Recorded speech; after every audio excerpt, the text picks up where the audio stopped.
నమస్తే అన్న. సో ఈ మార్చ్ 19th అనేది తెలుగు ప్రేక్షకులకి ఒక సినిమాల పండుగ అనుకున్నారు, బట్ 2 సినిమాలు పోస్ట్పోన్ అయిపోయాయి అనమాట. సో ఇప్పుడు Dhurandhar 2 and Ustaad Bhagat Singh March 19th ఉన్నాయి. ఏ సినిమాకి ఎక్కువ హైప్ కనిపిస్తుంది అంటే దురంధర్ 2 ఏంది అసలు. ఉస్తాద్ భగత్ సింగ్ వస్తున్నా ఎవరికి తెలియదు అసలు. ఎందుకంటే ఆయన సినిమాలు ఆల్రెడీ 2-3 సినిమాలు వచ్చేసి వెళ్ళిపోయినాయి. వన్ మంత్ గ్యాప్లో వదులుతున్నాడు అంతే, ఏదో చెయ్యాలి వదలాలని. బట్ ఒక్క సినిమా మళ్ళీ ఎందుకు అలా చేస్తున్నారో, మళ్ళీ ఆయన టైం ఇవ్వట్లేదా లేకపోతే ఎందుకు అర్థం కావట్లేదు. ప్రమోషన్లు చేయట్లేదు, ఏం చేస్తారు. ఆ సినిమా వస్తుందో కూడా ఎవరు ఇప్పుడు మీరు చెప్తుంటే నాకు అర్థం అవుతుంది అంతే. అది ఆ సినిమా వస్తుందో నాకు తెలియదు.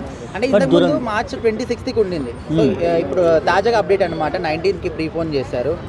సో అంటే ఏ మాత్రం హైప్ లేదంటారా సినిమాకి? నాకు తెలిసి అయితే నిజంగా అంటే నేనే ఇండస్ట్రీనే, బట్ అంత హైప్ అయితే నాకు కనపడట్లేదు. మరి ఆ సినిమా మీద మామూలుగా అయితే ఓజీ అంటే చెప్పు, ఆ ఓజీ ఎప్పుడు వస్తుందని నేను కూడా వెయిట్ చేశాను. నేను కూడా సినిమా టికెట్ కోసం వెయిట్ చేశాను. బట్ దీని మీద అంత హైప్ ఏం లేదు. అంటే డైరెక్టర్ గారి కాంబినేషన్, హరిశంకర్ గారి కాంబినేషన్ అంటే కూడా మీకు ఐడియా రాదు? ఎక్కడ అయిపోయింది ఆడు పని, ఏముంది ఆడు అసలు. అడిగి ఆయన దాటి వేరే హీరోలతో తీసి చూపెట్టడం అని అప్పుడు నేను ఒప్పుకుంటాను. అంతేగాని ఆయన ఎన్ని రోజులు ఇప్పుడు నీకు ఫుడ్ పెడతాడేమన్నా, ఒకే హీరో కాదు, మిగతా హీరోలు ఉన్నారు, మిగతా ఆర్టిస్ట్ ఉన్నారు, మిగతా డైరెక్టర్ అందరికి ఇష్టమే. నువ్వు ఒక్కడివే ఆయన కాడే ఉంటే నువ్వు భక్తుడు అనుకుంటే తప్పదు కదా.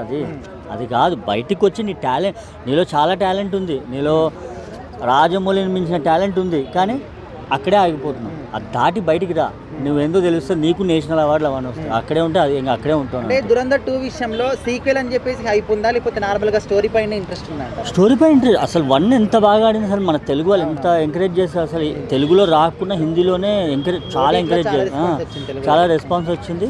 బట్ ఇది కూడా అంత కంటెంట్ బాగుంది, అది కంటెంట్ బాగుంది. ఆ విలనిజం అది అండ్ అతనిది మంచి క్యారెక్టర్ బాగుంది. అది హాయ్ బ్రో. నమస్తే అన్న. So March 19th Dhurandhar 2 Ustaad Bhagat Singh ఒకే రోజు ఉన్నాయి. సో మరి ఏ సినిమాకి ఎక్కువ ప్రిఫరెన్స్ ఇస్తారు అంటే మీరు ఏం చెప్తారు జనాల పాయింట్ ఆఫ్? అన్న తెలుగు ఆడియన్స్ అయితే అవునన్న కాదన్న ఉస్తాద్ భగత్ సింగ్ వెళ్తారు. దురంధర్ అనేది ఆల్రెడీ పార్ట్ 2 కాబట్టి అలా పార్ట్ 1 చాలా సూపర్ డూపర్ హిట్ అయింది. సో పార్ట్ 2 కోసం చాలా మంది ఈగర్ వెయిట్ చేస్తున్నారు. సో నిన్న చూసుకున్నాం కదా, టాక్సిక్ సినిమా కూడా దురంధర్ వల్లనే పోస్ట్పోన్ చేసుకొని జరిగింది అన్నట్టుగా కనిపిస్తుంది. సో పెద్ద కూడా రాబోతుంది. సో ఇవన్నింటికి చూసుకున్నా కూడా ఇవి దురంధర్ 2 అనేది పార్ట్ 2 కాబట్టి కొద్దిగా ఎక్స్పెక్టేషన్స్ ఎక్కువ ఉంటాయి. చాలా చూసారు కాబట్టి అది సెకండ్ పార్ట్ 2లో ఏముంటుంది క్యూరియాసిటీ ఉంటుంది కాబట్టి మేబీ దురంధర్ 2కి ఎక్కువ, అది బాలీవుడ్ సినిమా కాబట్టి సో ఎక్కువ స్కోప్ ఎక్కువ ఉంటుంది కాబట్టి మేబీ దురంధర్కి వెళ్ళిపోతారన్న ఫీలింగ్. అంటే ఓన్లీ తెలుగు ఆడియన్స్ ని దృష్టిలో పెట్టుకొని చూస్తే మీరు ఏం చెప్తారు?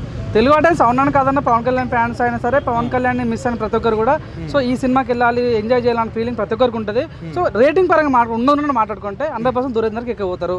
సో అవునన్నా కాదన్న, దురేందర్ అనేది ఒక ఇండియా వర్సెస్ పాకిస్తాన్ ఒక ప్రతి ఒక్కరికి బ్లడ్లో అట్లా మరుగుతుంటుంది అనమాట. అరే పాకిస్తాన్ అనే పేరు వినగానే చూడాలి, క్రికెట్ అయినా సరే ఇండియా వర్సెస్ వేరే ఏదైనా మ్యాచ్ ఎవరు చూడడు, ఇండియా వర్సెస్ పాకిస్తాన్ ఉంటే ప్రతి ఇంట్రెస్టింగ్ ఉంటుంది. సో ఈ దురంధర్ 2 సినిమాని పాకిస్తాన్ కూడా బ్యాన్ చేసిరు అంటే ఒక ఏదో క్యూరియాసిటీ సినిమాలో ఉంది అన్న ఫీలింగ్ కలిగింది. సో దురంధర్ 1 చూసిన ప్రతి ఒక్కరు 100% దురంధర్ 2 చూస్తాడు. KGF 1 చూసిన ప్రతి ఒక్కరు KGF 2 చూసిండు. బాహుబలి 1 చూసిన ప్రతి ఒక్కరు బాహుబలి 2 చూసిండు. అట్ ద సేమ్ టైం ఇది కూడా అలా ఉండబోతున్న ఫీలింగ్ నాకైతే కలిగింది. అంటే తెలుగు ఆడియన్స్ కూడా ఈసారి ఉస్తాద్ భగత్ సింగ్ పక్కన పెట్టేస్తారని చెప్పేసి దురంధర్ 2 వల్ల అంటున్నారు. నిజం ఉందంటారు? పక్కన పెట్టేస్తారని నువ్వు అంటున్నావు, ఎవరు అనలేరు కానీ. సో వాస్తవంగా అయితే చెప్తున్నా కదా బ్రో, అందరికి ఇంట్రెస్ట్ ఉంది. కానీ దురంధర్ అనేది పెద్ద సినిమా, బాలీవుడ్ మూవీ. సో అవునన్నా కాదన్నా ఇది కొద్దిగా స్కోప్ ఎక్కువ ఉంది. సో పవన్ కళ్యాణ్ సినిమా ఈ మధ్య రాజకీయాలకు వెళ్ళిపోయింది కాబట్టి సో పవన్ కళ్యాణ్ గారు మొత్తం అందరు రాజకీయ నాయకులు చూస్తున్నారు. ఆయన గతంలో వచ్చిన కొన్ని సినిమాలు ఫ్లాప్ అయింది, ఓజీ సినిమా ఒకటే హిట్ అయింది, మిగతా ఫ్లాప్ అయింది కాబట్టి సో ఇది కూడా ఒక ఇంట్రెస్ట్తో చూస్తారు. కానీ రేషియో మాట్లాడుకుంటే మాత్రం దురేందర్కి ఎక్కువ స్కోప్ ఉంది. సో ఉస్తాద్ భగత్ సింగ్ వచ్చిన మొన్న ఒక సాంగ్ వచ్చింది, తల పట్టుకుంటే మెడ కొట్టుకుంటే తడ కొట్టినట్టే, అది ఏదో వచ్చింది బాగుంది. కానీ దురేందర్ అంటే ప్రతి కూడా అద్భుతంగా ఉంది. సో ఏంటంటే సహజంగా పార్ట్ 2 అనేది చాలా లేట్ వస్తుంది. దురంధర్ 1 వచ్చి కొన్ని రోజులకే దురంధర్ 2 రావడం అనేది చాలా స్పీడ్గా వచ్చింది. సో ఆ బజ్ ఇంకా ఉంది అన్న ఫీలింగ్ కలిగింది అన్న. Bro hi bro. So March 19th Dhurandhar 2 Ustaad Bhagat Singh ఒకే రోజు ఉన్నాయి. మీ పర్సనల్గా మీరు ఏ సినిమాకి ప్రిఫరెన్స్ ఇవ్వాలంటే ఏ సినిమాకి ఇస్తారు? నేను మన ఉస్తాద్ భగత్ సింగ్కి వెళ్తాను, పవన్ కళ్యాణ్. ఎందుకంటే పవన్ కళ్యాణ్ ఒక రాజకీయ నాయకుడు అని ఏంటంటే ఇప్పుడు రాజకీయం పక్కన పెట్టి మన ఉస్తాద్ భగత్ సింగ్ సినిమాను రికార్డులు తిరగడానికి సినిమా తీస్తుంది. అంటే కోట్లాది మంది ప్రజలు ఏంటంటే చాలామంది ఎవరైనా సరే ప్రజలు ఇప్పుడు పవన్ కళ్యాణ్ ఏంటంటే ప్రజలకి తన ఒక నటుడి బాధ్యత కంటే పవన్ కళ్యాణ్ ప్రజలకు సేవ చేసే కార్యక్రమం ఎక్కువ చేస్తాడు. అందుకే నేను పవన్ కళ్యాణ్ సినిమాకి వెళ్తాను. అయితే దురంధర్ 2 సినిమా అనేది ఇండియా పాకిస్తాన్కి సంబంధించి దేశభక్తికి సంబంధించిన అని చెప్పేసి చాలా మంది ఇంట్రెస్ట్ చూపిస్తున్నారు. సో ఆ సినిమాకి చూడరంటారా? చూస్తారు. ఈ సినిమా చూసిన తర్వాత ఫస్ట్ పవన్ కళ్యాణ్ సినిమా చూస్తున్నారు, తర్వాత దురంధర్ 2 సినిమా వస్తారు. అంటే ఏ సినిమా నేను తక్కువ చేయను. సినిమా వెళ్ళండి, చూడండి, నచ్చితే చెప్పండి, మంచిది అని చెప్పండి, ఎవరు ట్రోల్ చేయకండి సినిమాలని.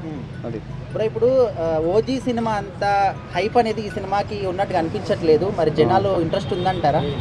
ఖచ్చితంగా ఉస్తాద్ భగత్ సింగ్ సినిమా బాగాలేదని ఎవ్వరు ఏం చెప్పారు. ఉస్తాద్ భగత్ సింగ్ సినిమా మామూలు లేదు, టాప్ లేచిపోతుంది. ఎందుకంటే అనే మన ఒకటి డూప్ లేకుండా మన హైదరాబాద్ ఓల్డ్ చార్మినార్ పక్కన బైక్ మీద స్టంప్ చేస్తాడు, 80% ఒరిజినల్గా చేసిండు. అది అని చేసిండు కాబట్టి పర్లేదు, మంచిగా ఉంటుంది. సినిమా గురించి ఎవరేం బ్యాడ్గా కామెంట్ చేయాల్సిన అవసరం లేదు.